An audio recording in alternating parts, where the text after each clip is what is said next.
this is an iHeart podcast. Guaranteed human. Introducing the all-new Mazda CX-5, featuring more connection. Hey Google, where's the nearest Pilates class?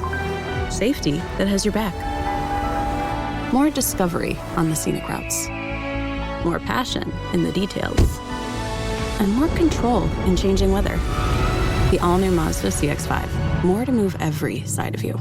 See it in 5 films at MazdaUSA.com/5sides. Google is a trademark of Google LLC. Sequences shortened and simulated. Everyone knows winter is the real mess maker. You don't need WeatherTech floor liners for summer unless you hit the beach and half the beach ends up back in your car, or the campsite dirt ends up in your trunk. Then you'd want a cargo liner, or a road trip goes sideways, lemonade spills, ketchup goes rogue, ice cream drips. Yeah, you'd be pretty happy about those WeatherTech seat protectors. So just to be clear, as the mud you're inevitably going to step in this summer, you don't need WeatherTech unless you plan on doing summer. Visit WeatherTech.com today.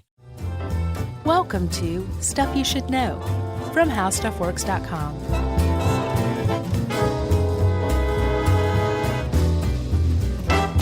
Hey, and welcome to the podcast. I'm Josh Clark, and there's Charles W. Chuck Bryant, and there's Jerry. And this is the Stuff You Should Know Chili Caper Edition. Corporate investigations, Las Vegas, San Jose, Chili. Yeah, and that means we get to use our special investigator nicknames. Seattle Clark, Portland Bryant, and San Francisco Jerry Rowland. That's not bad. I would have chosen Tawny Katayan for me. Yeah, that was a very ham-fisted way to set up an in-show mention of our 3 shows next week. Oh, yeah. That was actually lost on me, Chuck. Next Tuesday, Wednesday, and Thursday. It's apparently lost on the Pacific Northwest because no one's coming. Right. Next Tuesday, Wednesday, and Thursday, we'll be in Seattle, Portland, and San Francisco. Yeah. On January 15th, 16th, and 17th at the Moore Theater, Revolution Hall, and the Castro for Sketchfest. And you have a End of the World Live Friday night in San Francisco. Mm-hmm. And I have a Movie Crush Live on Saturday afternoon in San Francisco. I also have a Brooklyn End of the World one, too, on the 24th, just FYI. Hey, let's not get carried away here. Okay, all right. But those are the shows we have coming up, everyone. So come on out. There's still great tickets left at all 3 of these venues, and all 5, probably. I'm not sold out for Movie Crush. No, I'm not either. No. So, and especially those End of the World and Movie Crush shows are your best chance to hang out and talk to us personally because they're more intimate venues. Like I wear a negligee. Well, Busy Phillips is there, so I'm going to have on my dinner jacket. Oh, very nice. Trying to impress her with my tuxedo look, right. Which is not impressive. Tuxedo and jeans is it's a look. So get all the information at sysklive.com, or for the Sketchfest shows, just go to the SF Sketchfest site and come out and support us, everyone, and shake our hand, pat us on the back, or spit on our shoes. Don't do that. Don't do that. Spit between our shoes. Just make it close, you know? Yeah, if you really hate us, spit between our shoes. There you go. Yeah, that's going to end up on a T-shirt, I have a feeling. All right, let's talk about chili fingers. All right, so back in 2005, actually, let's get in the Wayback Machine and go watch this thing go down. Wayback Machine just for this short distance? Yeah. I mean, it's not like we can walk to 2005.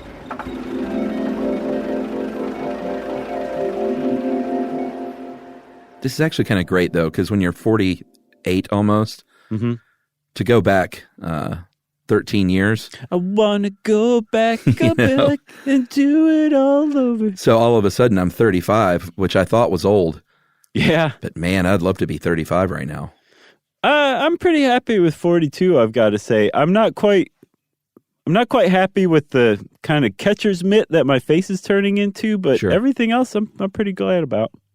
Yeah. Just wait. Okay. Just wait till 48 happens. Oh, no. You're staring down the barrel of 50, and you're going, geez, I only got like 15 more good years left. That is so not true. Don't you know 50 is the new 35? Is it? You know what's funny is all the people in this Wendy's in San Jose we just showed up at are looking at us like, what are these guys talking about? I know. They're like, get your super bar order underway. Yeah, they're like, why don't you guys just be quiet and listen to Chumbawamba like everybody else is right now? I don't think they had Super Bar in 2005. That was more like the 80s and 90s, but still. What was it? Super Bar? Yeah, you don't remember that? No. Wendy's in the 80s. Oh, yeah. Had the Super Bar, which was this weird combination of tacos and pasta and salad. And baked potatoes. All just like whatever you want. I forgot all about that, man. What a good idea. Yeah, the Super Bar was a weird thing, but I ate it. So there is no Super Bar anymore, but there is, if you look over there's a woman named Anna Ayala. Mm-hmm. And she is sitting with her in-laws, her mother-in-law, her father-in-law, her brother-in-law, maybe a couple other people. And she is about to bite down into a bite of Wendy's chili that she has just ordered at the San Jose Wendy's, downtown San Jose Wendy's, I believe, on March 22nd, 2005. Yeah, she's in her late 30s. It's cold in San Jose. Mm-hmm. She's from Las Vegas, so she's not used to this. She's from San Jose originally, but she's moved to Vegas a couple of years ago. Well, sure. She has lived in Las Vegas lately and has been warming in the sun there. Right. And is like, I don't like this cold. I'm going to order some chili because that Wendy's chili is so good. It's meaty and warm, as Ed puts it. That's right. And so she sits down, she's eating this thing, and then all of a sudden, look at her. She's upset, Josh. She's gone berserk. Everybody at the table's got their hands up like, whoa, settle down. And she's like just pointed at her chili cup, which she's reached the bottom of. And she's saying that there's a finger in her chili. Yeah. That she just bit into a finger. Yeah, she looks like she's about to puke. Mm-hmm. I didn't see her vomit. I didn't either. But in court later, she would say she did. Mm-hmm. So maybe we can be key witnesses. Right. She's going up to the counter demanding, I think she just said to one of the cashiers, who did you kill to get this finger? Which is a weird thing to say. Yeah, she's yelling at everyone else in the restaurant with chili, saying, don't eat that. Yep. There's fingers. That's finger chili. That's right. Finger chili no one wants. Cha-cha-cha. She's starting to try to start a chant, I believe. And there's only one guy that's still eating, and he said, yeah, I ordered the finger chili. Right. He said, I think you got mine. So she's freaking out. Things are starting to go down. There's a hubbub in the restaurant. She has everyone's attention. She's saying that she just found a finger in her chili. The people at the counter are incredulous. They're kind of poking at it a little bit. They're saying, I think it's a vegetable or whatever. Yeah, it looks like a carrot to me, lady. Right, a very pale carrot with a fingernail on it. And it's the fingernail really that does the trick. After this point, it becomes clear to everyone in the Wendy's that there is a finger that this woman just found in her chili. There's a fingernail on it. It's about 1.5 inches of finger from the tip to, well, about 1.5 inches down. And she just bit down on it, and she found it in her chili. So the Wendy's employees react swiftly. They dump out all the chili. They call the police. The police come by and they say, well, this is a health department kind of thing, really. And the police leave. And the Wendy's employees call the owners of the franchise, JEM Management. And they say, don't do anything to that finger. Put it in the freezer and we'll be there in the morning. And at this point, Anna Alaya leaves, or Anna Ayala. This is going to be very difficult because I want to say Alaya. Yeah. She leaves. Her family members are taking pictures of the location, and a huge national story has just begun. By 10 o'clock that night, this happened about 7, by 10 o'clock on the local news, there's an unconfirmed report of a woman who found a finger in her chili at Wendy's. And Dave Thomas gets indigestion immediately. Well, he'd been dead a few years, so that'd be phenomenal. Oh, I thought he was alive then. He died in 2002. Okay. Well, he's rolling over in his grave. But by this time, he'd really kind of made Wendy's like a really loved and respected, restaurant because everybody thought Dave Thomas was so great. Well, yeah. And are we out of the Wayback Machine? Are we done play acting? I was serious, but yes, we are. Well, you were seriously play acting. You were Laurence Olivier, maybe. I was delusional. I thought we were in that Wendy's. Okay. So, almost immediately, word starts to spread on the news, obviously. Mm-hmm. And as you might well imagine, the Wendy's restaurant chain, especially in the area, in the Bay Area near San Jose, it really starts to take a business hit. Mm-hmm. As you would imagine. People are not like, oh, they found a finger in some Wendy's chili. That really reminds me how much I love Wendy's chili. Right. Let's go out and get a hot cup. Right. Because they are sort of famous for their chili. Oh, yeah. I mean, if you want chili at a fast food restaurant, you're going to Wendy's because you're not going to find it anywhere else. They really planted their flag in the chili market. Yeah, the old A&Ws had pretty good chili. Oh, yeah. But you wanted that on a dog. Sure. And of course, the Midwest, still very famous for their Skyline chili, which is delicious. I guess that'd be fast food, huh? Yeah, I think they actually have Skyline chili restaurants. Yeah. Yeah, which is good. It's quite good. It is. But if you're going to go just about anywhere in the U.S. and Sure. you have a hankering for chili, you're going to go to Wendy's. But like you said, sales started to plummet. And not just like chili sales, all Wendy's sales started to take a hit, especially in the Bay Area, like you said, especially in the Western United States. People were just kind of grossed out by this whole idea. But like I said, the cops had shown up and decided it was a health inspector's or a health department's jam. They didn't really have anything to do with it. So the next morning, the owners of the franchise, the county health inspector, they showed up. I think they contacted Wendy's communications department, and the gears were starting to move. There was something that they had to deal with, and that was basically threefold. It was really twofold as far as Wendy's was concerned at first, but the third one crept in pretty quickly. Whose finger was this? Sure. How did the finger get into the chili? Yeah. And then after that, who was this woman who found the finger in her chili? And so Wendy's really started to focus on the first two because one thing the way that this whole thing played out, the cops were very hands-off at first. They felt this was a health department issue, a public health issue, and not a police issue, and basically said, you need to go figure this out yourself, Wendy's. And so Wendy's had to do a lot of extra legwork that they probably wouldn't have had to do had the cops decided immediately that it was a criminal issue.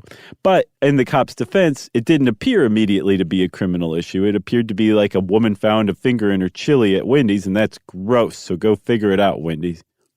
Yeah, I also bet there was like one guy who literally went to that specific Wendy's to get chili the next day and was like, dude, that's the last place you're going to find a finger in your chili now. Right, yeah. Like there's no way it would happen again. What are the chances? Yeah, like flying on an airline right after they have a crash. He's like, you go to Burger King, you're going to get a finger.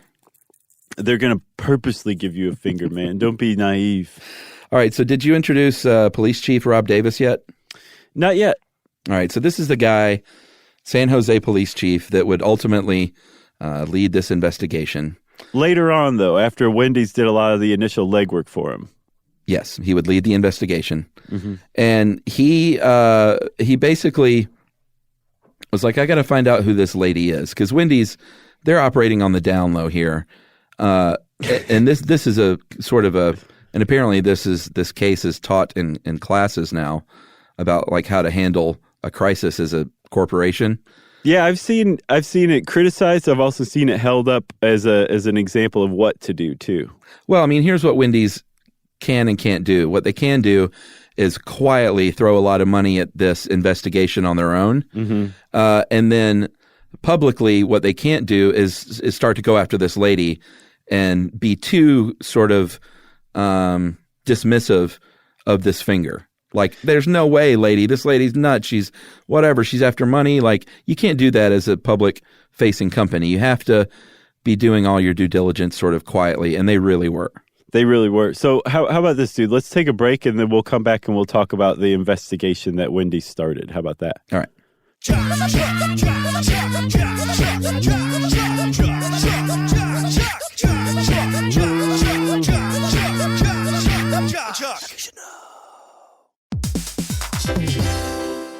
Hey everybody, I want to talk to you a little bit about Tide Evo because it represents over 10 years of innovation and product development. Tide Evo is a first-of-its-kind technology where tens of thousands of minuscule fibers are spun together to form a 6 times powerful layer packed with scrubbers, brighteners, pre-treaters, and fresheners. And that's going to deliver a breakthrough clean that's so powerful, it feels like magic. Yeah, it is kind of like magic. Tide Evo is revolutionary. A 100% concentrated waterless laundry tile that's made of compressed microfiber soap layers rather than liquid or powder. And it's not like pods or sheets because it uses 6 layers of detergent fibers to deliver superior cold water cleaning without plastic packaging of any kind. And it provides a mess-free, lightweight solution that dissolves lickety-split. So whenever you run into a laundry challenge, turn to Tide Evo. It's revolutionary. It's magic. Try new Tide Evo. Real laundry magic.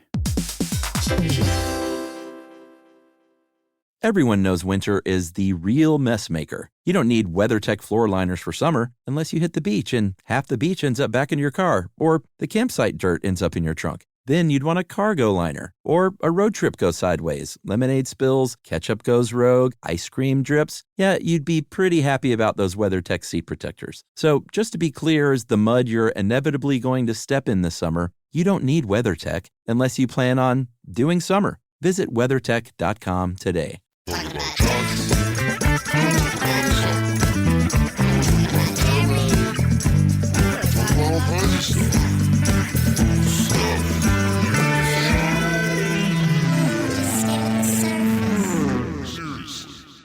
All right, Chuck. So, like you said, Wendy's can't just be like, that lady's a liar. There's no way that's our finger. They had to basically operate in the background. They couldn't appear like they were obstructing the police investigation. They couldn't appear like they were smearing Anna Alaya, especially because the early reports were very sympathetic to this woman, too. Everybody was very grossed out by this. Sure. But at the same time, they had to deal with this issue, and they had to get to the bottom of whose finger this was and where the finger came from. Yeah, and so the obvious first place to start is the restaurant itself. The employees there, the very obvious first place to start is to see if anyone was missing a finger. Sure, and that's what they did. They said, show us your hands. Yeah, everyone looked at everyone's fingers. They were all there, and they went, all right, so far so good. Mm-hmm. They would eventually put everyone on staff through a polygraph test, which they all passed. They would, obviously, then they would go up the supply chain, right, to see if this thing might have, because, these things happened. Yeah, rarely they do, though. Well, I found 5 other cases of fingers in fast food that were legitimate. Oh yeah. Oh wow. So it happens up the supply chain. There can be an industrial accident that leaves a finger in a bag of lettuce greens or something, mm-hmm. and that might eventually find its way to a Wendy's super bar. Oh my God. It doesn't happen much. Uh-huh. I wouldn't be too freaked out. I'm still freaked out. We'll go over those at the end. Okay. But they're going up the supply chain. They're really doing their due diligence. They can't find. They offer a reward at first of $50,000, later $100,000. Well, they set up a hotline for tips. But they're basically, as time is going on, becoming more and more confident that they did not have a finger in that chili. Right. By their own fault. They traced the chili ingredients to 7 different suppliers, and they got documentation from all 7 suppliers that nobody at their companies had suffered any kind of finger injury at any recent time.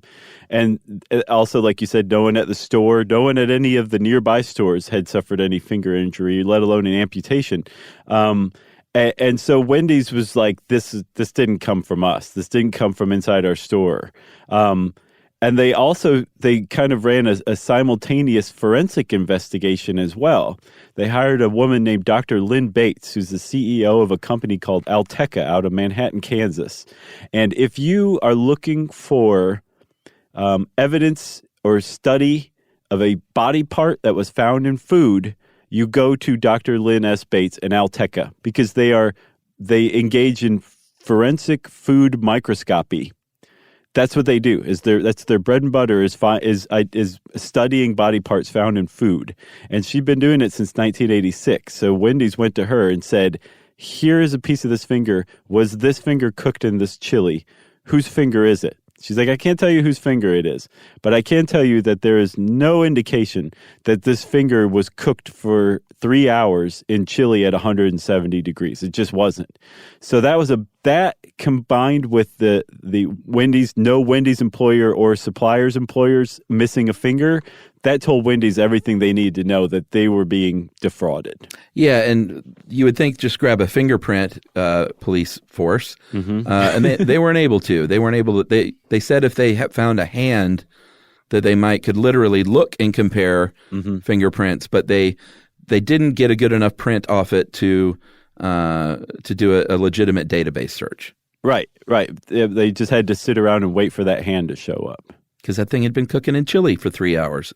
It had not been cooked in chili for 3 hours. That's right. At any rate, so Wendy's knew what was going on. Now they had to go to the cops and say, we're being defrauded. Not only did they have the search for the missing finger investigation internally, and they hired Lynn Bates to do forensic work on the finger itself, they also hired a detective to start looking around at Anna Alaya.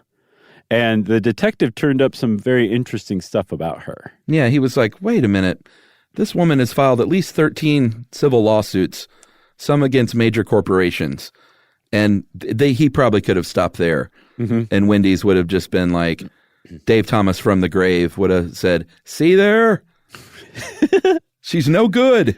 That's a good Dave Thomas impression. So although I think he would have said, like, she should still get the benefit of the doubt. I don't know, man. When someone is this has a pattern of litigious behaviors like this. Well, maybe he finished with "prove me wrong."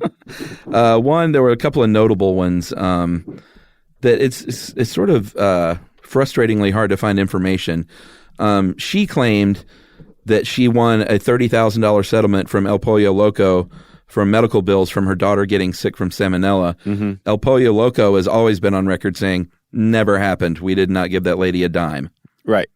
She sued GM because the front wheel of her car came off and there was an accident. And that suit was dismissed with prejudice when she fired her lawyer, was a no-show in court. Oh, is that what that means? No. With prejudice means you can't bring it back. Oh, okay. So she can't say, I didn't show up and my lawyer was bad, so let's do this again. Okay, I got you. So basically, it was dead in the water. So she sued a former employer for sexual harassment. I'm not even going to comment on that one because I have no idea. That could very well have been legitimate. That one struck me as possibly legitimate, but she dropped it. Right.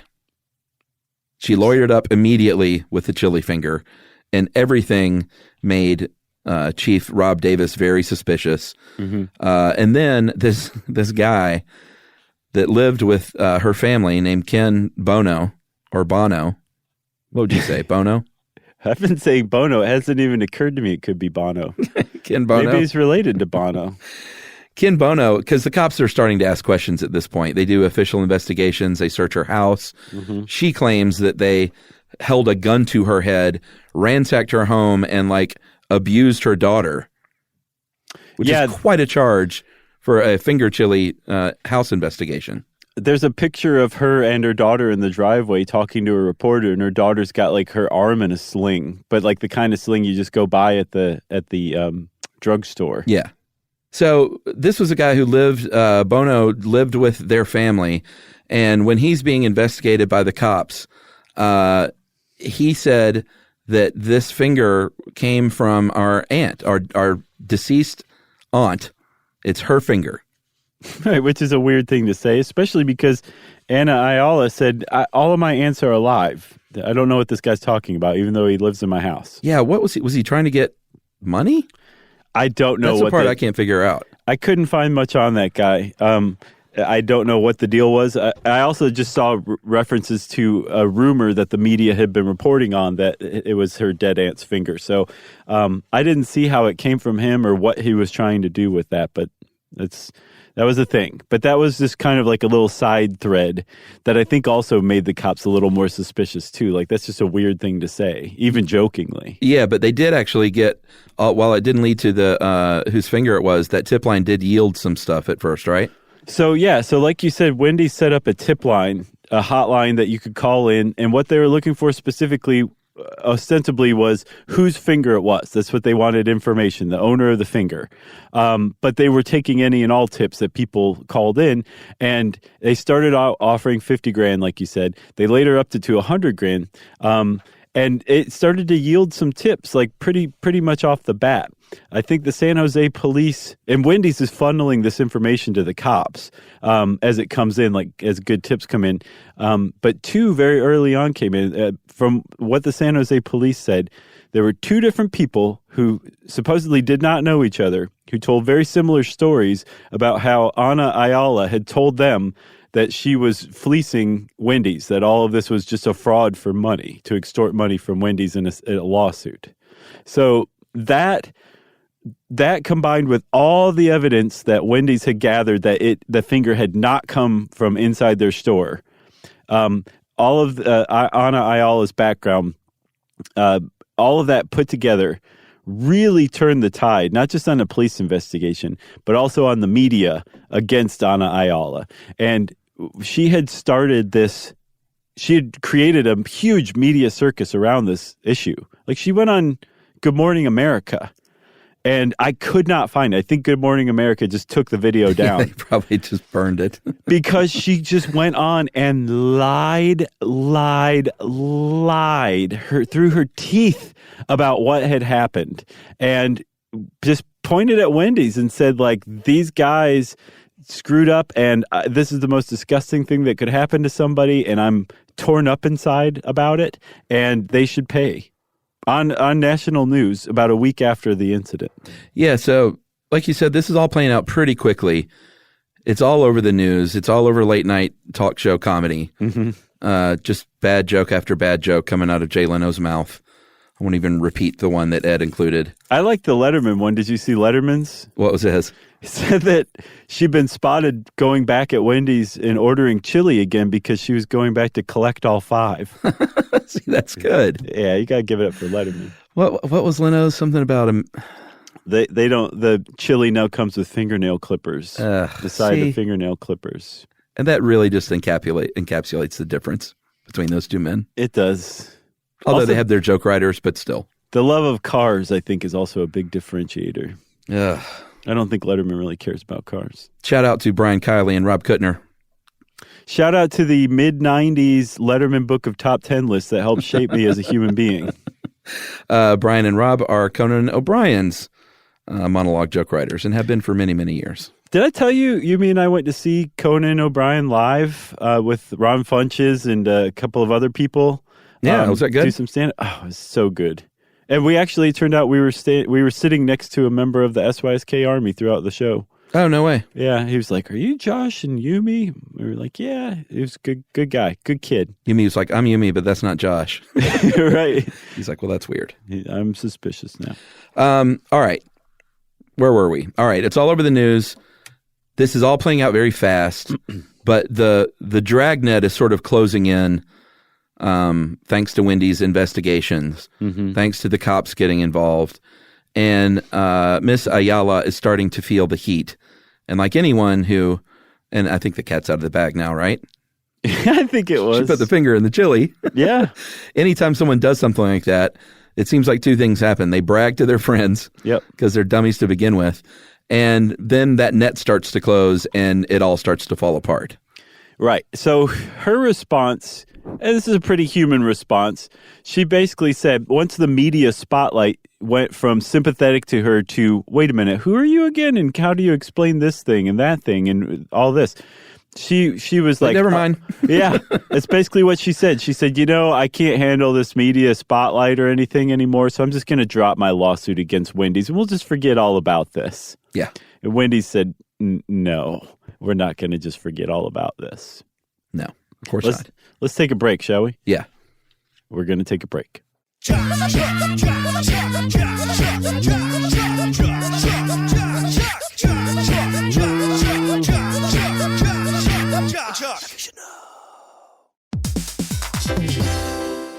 Hey, everybody. I want to talk to you a little bit about Tide Evo because it represents over 10 years of innovation and product development. Tide Evo is a first-of-its-kind technology where tens of thousands of minuscule fibers are spun together to form a 6 times powerful layer packed with scrubbers, brighteners, pre-treaters, and fresheners. And that's going to deliver a breakthrough clean that's so powerful, it feels like magic. Yeah, it is kind of like magic. Tide Evo's revolutionary. A 100% concentrated, waterless laundry tile that's made of compressed microfiber soap layers rather than liquid or powder. And it's not like pods or sheets because it uses 6 layers of detergent fibers to deliver superior cold water cleaning without plastic packaging of any kind. And it provides a mess-free, lightweight solution that dissolves lickety-split. So whenever you run into a laundry challenge, turn to Tide Evo. It's revolutionary. It's magic. Try new Tide Evo. Real laundry magic.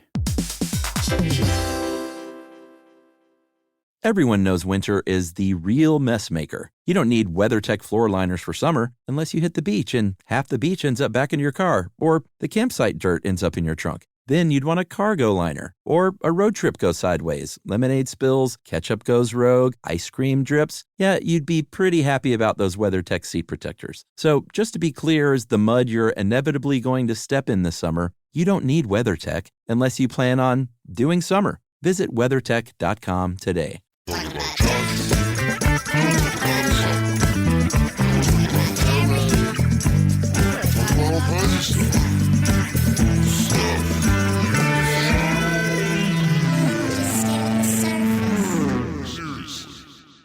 So I can't, surely when Anna Alaya was like, okay, I'm just going to drop the lawsuit and this will go away, there had to only have been maybe 1.25% of her brain that thought that that was actually going to work, that it was actually going to go away. She seems like streetwise and savvy enough to me that she knew it probably wasn't just going to go away, that was nothing but hope, right? I guess. I'm curious about that. Yeah, I don't know, man. But like the more that they poke into her private life, then you learn that she and her husband, James Placencia, had, there was and this one's hard to get information on too. From what I can tell is they sold a trailer park trailer that did not belong to them. Yes, for $11,000. She did specifically. I don't know that he was involved. He may have even owned the trailer, but regardless, she did not own the trailer, sold it to a woman for $11,000, and later on the woman and her children were evicted from the trailer that they thought they owned that they didn't own. Yes. They also learned that her husband, I guess from a previous marriage, owed a lot of money in child support. Mm-hmm. And so things are starting to fall into place to where they're like, this lady is always making up stories and suing companies. She's always looking for that get-rich angle. Her husband owes a ton of money. $400K. And so this is all they're starting to finger her, if you will, for this crime. Mm-hmm. It's the worst pun ever. I thought we were going to make it through this, but no. I've even been saying tip line about the finger and just ignoring it. I know you did. But okay, all right, it's done. It's out there. So they finally, like you said, even though she was like, oh, let's just forget about it. They're like, no, we can't do that. And then there enters a lady that just kind of, and it didn't end up having the hugest impact on the case itself, but it is worth mentioning, this woman named Sandy Allman. This is a little strange. So this is a woman who owned exotic cats. Big cats. Leopards, jaguars, tigers, I think. Is that how we're saying jaguars now? Jaguar? Yeah. Wow. That's how the Brit says it on the commercial. Is it a year-end sales event up in here? Yeah, the Jaguar X12. So this lady owns these big cats. This is not too far from Vegas, where she lives, in Pahrump, Nevada, I guess. Or is it on the California side, do you know? I think it's Nevada. Okay. I don't know, actually, now that you mention it. And she eventually, I guess, has to get rid of these cats and calls in a rescue group that does things like this. Mm-hmm. They're like, we're a wild animal orphanage, and you're a dum-dum who bought all these animals you shouldn't have had. Mm-hmm. So now we will deal with it. And during this transfer of animals, she's attacked by a spotted leopard, and it bites off her finger. Yes. And she comes forward and says, I think that is my finger. No. I think actually a person who was at the wildlife rescue at the time was the one who called the tip line with that one. Oh, I thought because she wanted to take a DNA test and everything. Oh, I didn't see that. Okay, all right, cool. So she's the one who called and said, that's my finger? Well, she wanted, I don't know if she literally picked up the phone and called, but she got involved such that she wanted to take a DNA test to find out if that was her finger. Gotcha. Okay, cool. Well, yeah, because she had said that the last time she'd seen it, it was on ice in the emergency room. So I guess she wasn't the sentimental type who's like, I want my finger back. Would you? Oh, yeah. Float it in some formaldehyde? Yumi would probably have that thing gilded and wear it around her neck. Oh. Yeah. I'd be like, that's my finger on Yumi's neck. Check it out. But so the whole thing was just a red herring, though, a blind alley, right? Like it went nowhere. No, it was not her finger. No. There were some other tips that came in about the finger. The Mexican authorities, I guess, just over the border got involved because it was rumored that an incident with a ranch hand losing a finger in Mexico had been the source of the finger. Even as Anna Ayala, who, by the way, that whole tip about the trailer sale, the trailer scam, that came in from Wendy's hotline as well. Oh, really? Mm-hmm. By this time, I believe it was day 22. No, I'm sorry. It was day 32, I believe. About a month after the incident originally happened. Anna Ayala and Jamie Plasencia, her husband, were both arrested in Las Vegas. Him for the child support payments, failure to pay child support. Her for that trailer scam. And so while they're on ice in Las Vegas, Wendy's is still conducting this investigation. San Jose are still conducting this investigation. And they've got them. They have them on this other stuff. But I guess they just kind of kept him from running, and that's why they arrested him, knowing that they were eventually going to build the case. I'm not sure, but that's exactly what happened, because I think about 52 days after she walked into that Wendy's and put the finger in the chili and took that bite, they charged them for grand theft for basically defrauding Wendy's. Yeah, and at this point, as far as the police were concerned, they were like, we don't even need to know whose finger this is at this point. Right. Like that's really immaterial. But Wendy's, they still have a public relations crisis going on. Mm-hmm. And they're like, we really would like to find out where this finger came from. Just so like as many facts out there as possible will really help us restore our good name. Right. If we can actually pinpoint whose finger this is and exactly how this happened and let everybody know what went on. Yeah. So they actually, that's when they up the reward from $50,000 to $100,000, right? That's right. And that's when they hit the jackpot, which is ironically, they got two callers on the $100,000 line.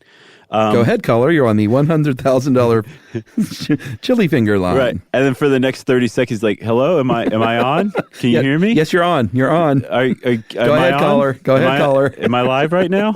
So they call the two people called. One to this day, as far as I can tell, has remained anonymous. The other one was a guy named Mike Casey. And Mike Casey owned a company called Lamb Asphalt out of Las Vegas, Nevada. And he happened to be the employer of Jamie Plasencia. That's right. And he said, it's weird because you arrested one of my employees, one of my longtime employees, for this scam. And I also have another employee named Brian Rossiter who lost a finger not too long ago. And I think they might be connected. I think that might be Brian Rossiter's finger. Yeah. And that's how the whole thing finally came crashing down, because they got a hold of Brian Rossiter. They gave him a DNA test. They matched it to the DNA taken from the finger, and they said it's Brian Rossiter's finger. Brian Rossiter worked with Jamie Plasencia. Jamie Plasencia was married to Anna Ayala. Anna Ayala found a finger in her chili. Ipso facto, something's rotten in Denmark, and that's how it stands. Yeah, and it's even a little weirder when you find out the details. So Brian is at work. Someone slams the tailgate of the truck on his hand, cuts 1.5 inches off of his finger. Can you imagine? No, dude. No. Cuts off his finger. And it's funny, too, because Ed points out, instead of like driving to the hospital, which is what any normal person would have done, he had owed Plasencia some money Placencia, and this is a man, a husband of a woman who, and it seems like they're both always looking to scam somebody. They're looking for the angle. He sees this finger and he goes, "Hey, you owe me money."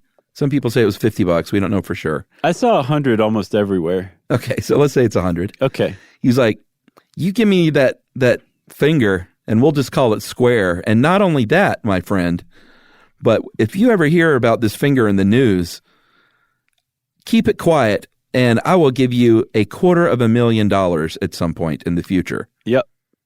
That's what they call the carrot and the other carrot. Yeah, so he said, just drip some blood on this roof shingle and that will be our contract. Right. Right. Just sign X with your stub, your bloody stub. Yeah, this old used roof shingle. I saw that he did go to the hospital and came back to the work site with his amputated finger, and that's what Jamie Placencia was like, hey, I'm man, sure he did. That what are you going to do with that? Any sense at all. Yeah. That he would just be like, wait a minute. So Brian Rossiter gives him his finger, and that's where the whole thing began.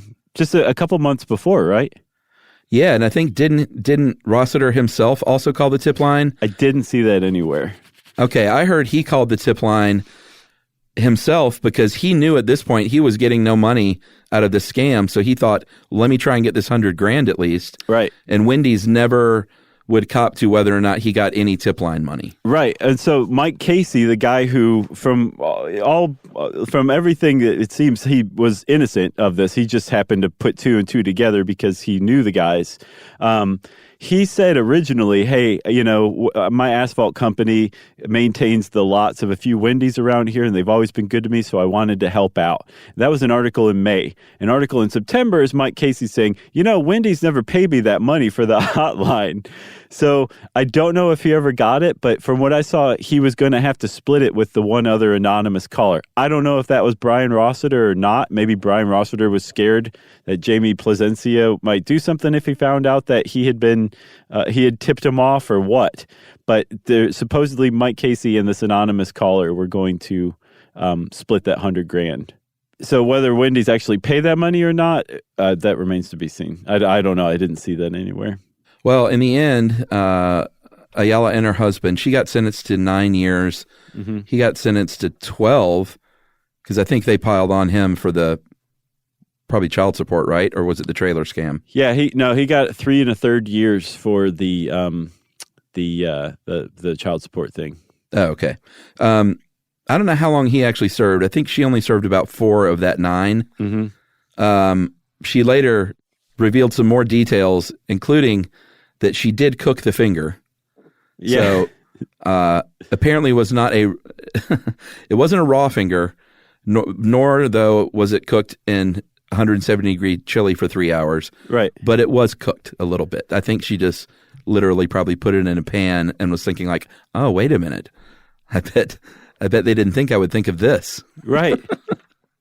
And cooked up the finger a little bit. One thing that she didn't think of, though, Chuck, was she didn't bite the finger. And they found out pretty quickly through forensic investigation that there was no bite in the finger. Nor did she throw up in the restaurant like she said she did, because there were people in the restaurant that were like, no, she didn't vomit that I saw. And employees were like, no, she didn't throw up that I saw. Her father-in-law and mother-in-law both said that they saw her throw up, but yeah, there was no evidence of vomit anywhere in the bathroom or around her table or anything. Yeah, and they did a pretty bad job. Yeah, they did. I was going to use a nasty word to characterize it, but it's a family show. Well, these are the worst kind of people, man. These litigious,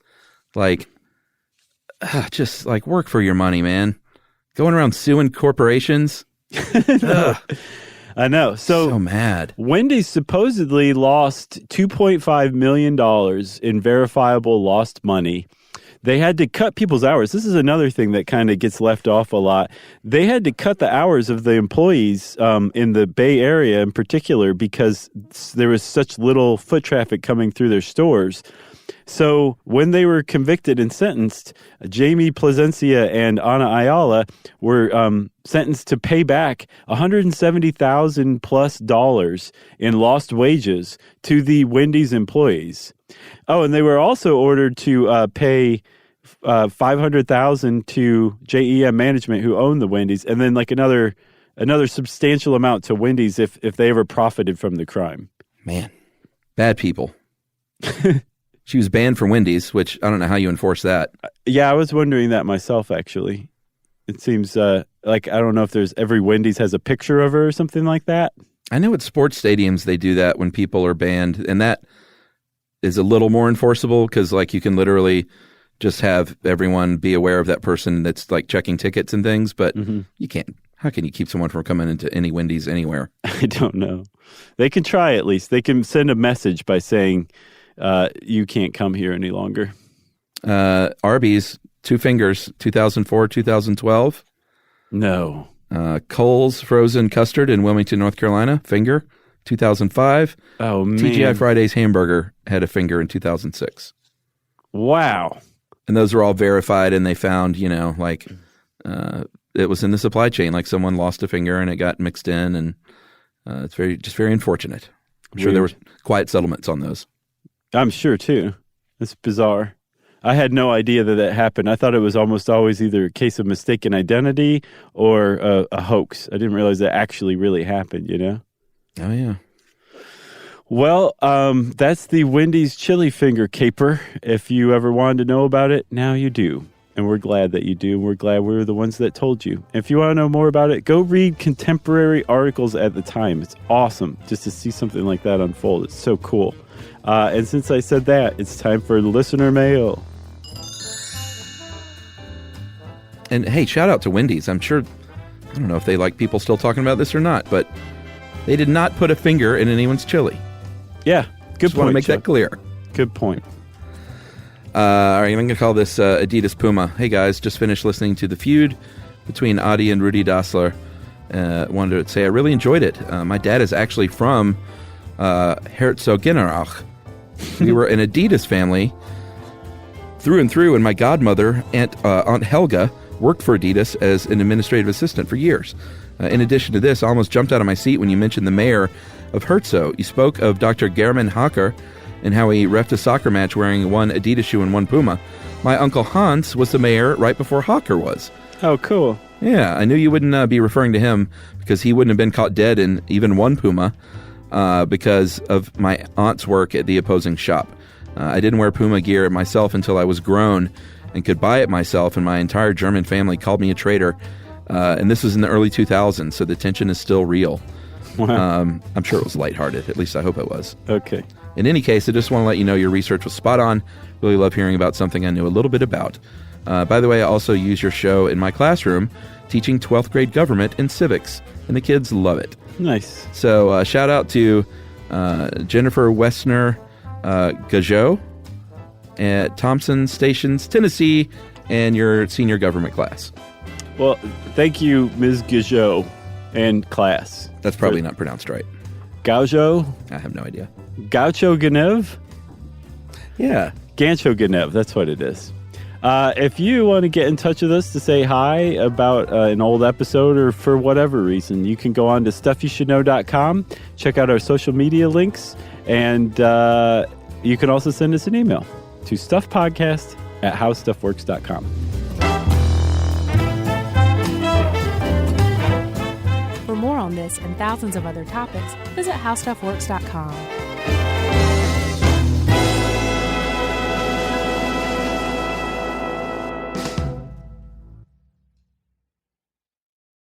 Geico presents a 30-second podcast between your podcast. Today's story is shared by one of our listeners. It's called Betrayed by Bill. It was in that moment I caught who was staring back at me in betrayal, or more like what? My insurance bill. With trembling hands, I grabbed my phone and switched to Geico, saving about $900 in the process, and never to be betrayed again.